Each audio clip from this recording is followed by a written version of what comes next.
Hey everybody, my name is Kalle Slaap, watchmaker in the Netherlands. And today I might sound like a grumpy old man. But then again, I'm a man. I'm over 50 and sometimes grumpy. The bleak future of watch repair and restoration. Um, a topic that I really do hope I'll be proving wrong in the future, in the near future even.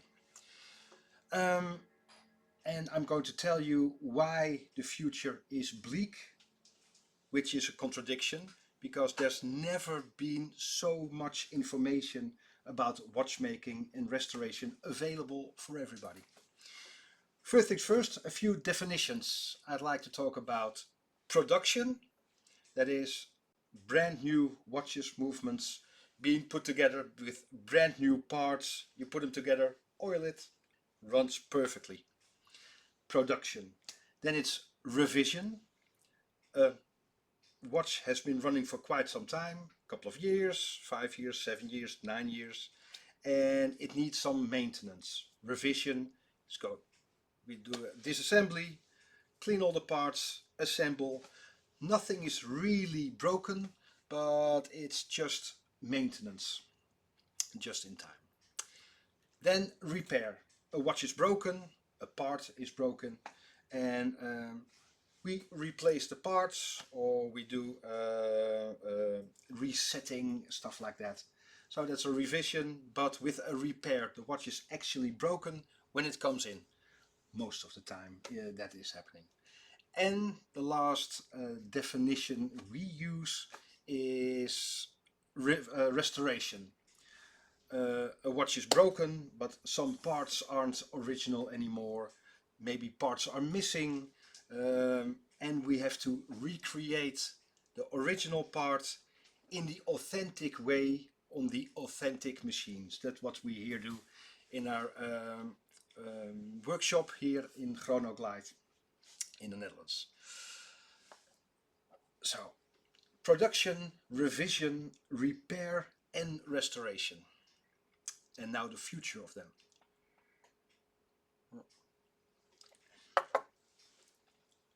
Over the centuries and decades, usually you went into apprenticeship when you wanted to become a watchmaker, and apprenticeship was always 5 to 7 years, usually.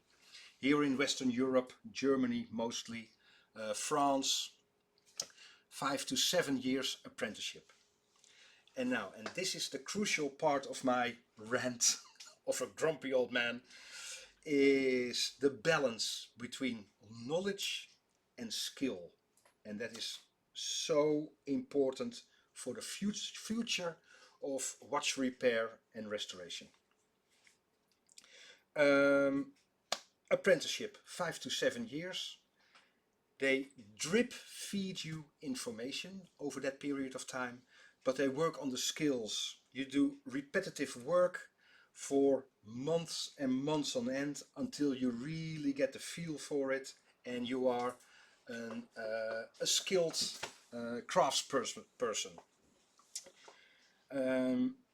They drip fed the information because if you give all the information at once, well, maybe you can start for yourself once you had the skill. The world has completely turned a 180 in recent years, the last 20 years. For instance, we have an extensive library here with all the original books. Well, these books are, this one is 18th century, so the 1700s. But we have there, the white one is from the 17th century, so the 1600s, all about watchmaking. We have plenty more. It was all written out, so you must be able to read, to understand what you're reading, and then apply the things you understand what you've been reading. There are some prints and drawings, but it is really hardcore information taking it to you.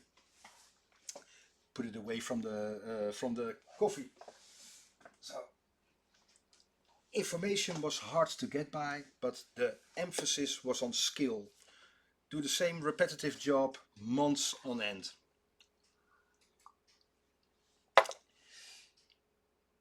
Now the balance is completely the other way around, and that is why I think there is a bleak future for watch repair and restoration, and I really do hope I'm proven wrong. The information is insane that we can get to us in modern days. Uh, Internet, YouTube, books, thanks to George Daniels and Ferdinand Berthoud, even the older information is still there. All the clips on YouTube, quite a few are complete bull, but I hope to contribute in content that's useful and helpful. The information is there, and now the lack of skill. Simple. Making a screw. A screw is a round piece of metal, one side a bit larger, other side a bit smaller. You use it on a lathe, really not too hard to make it round. You use a saw blade to make a slot and make some thread on the smaller side. We all know how to produce a screw. But now the skill. I dare you to make a good screw, uh, no pun intended, in the original way.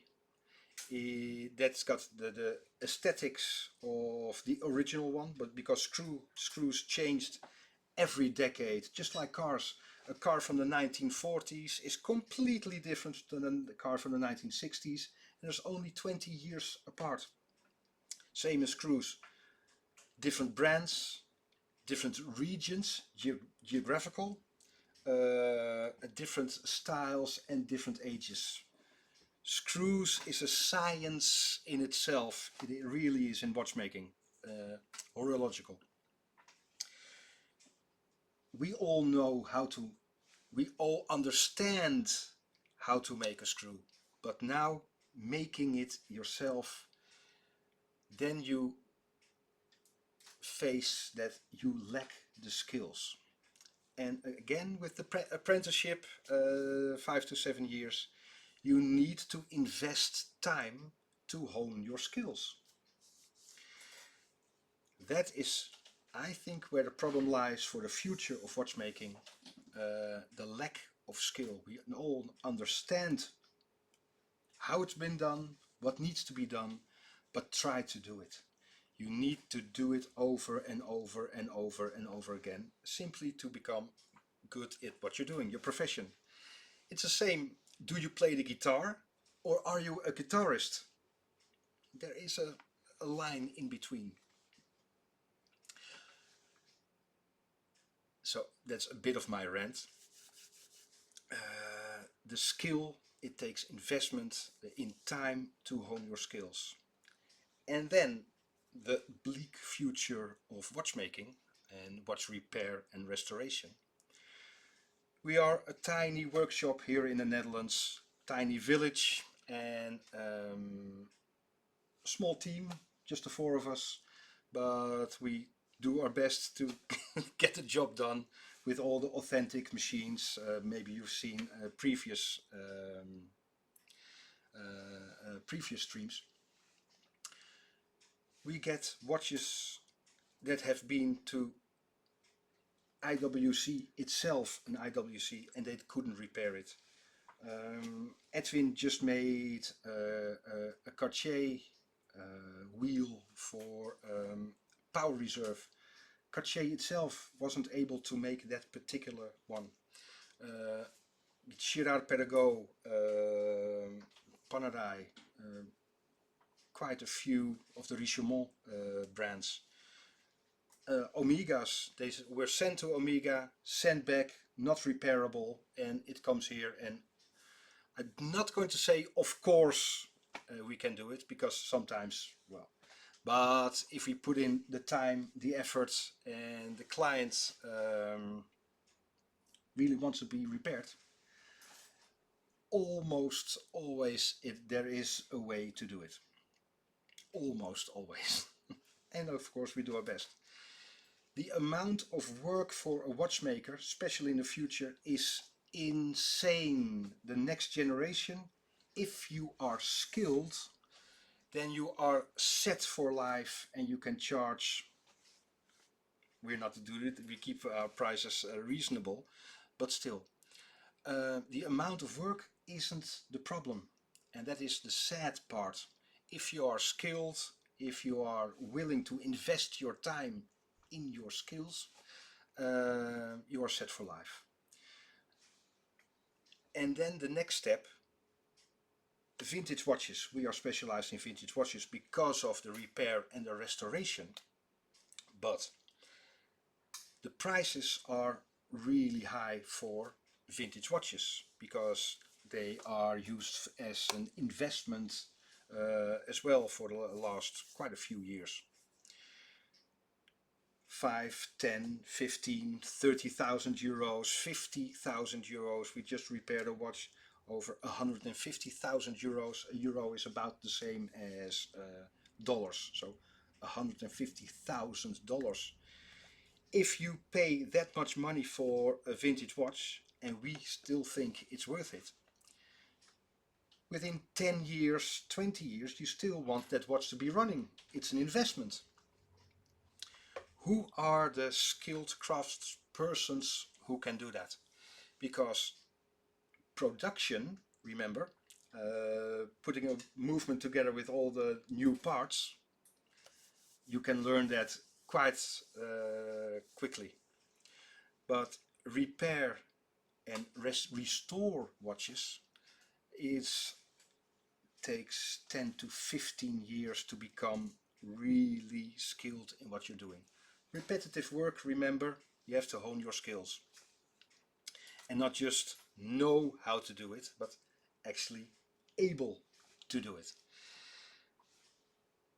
One step back, even the revision and repair for watches of a particular brand, you can ask questions. Does the brand want those watches, the old watches, to be repaired?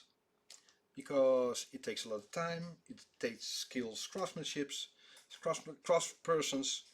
They can easily say, well, this old watch, well, sorry, completely worn, but look at our new collection. And that's what quite a few, not all of them, but quite a few jewelers are doing. Well, this old watch, well, sorry, it's completely worn, cannot repair it anymore, but look at our new collection. That the sales is where the money is, not the restoration, because it is cumbersome, you need skilled persons, it takes time, it takes a huge investment in all the tools and machines and stuff.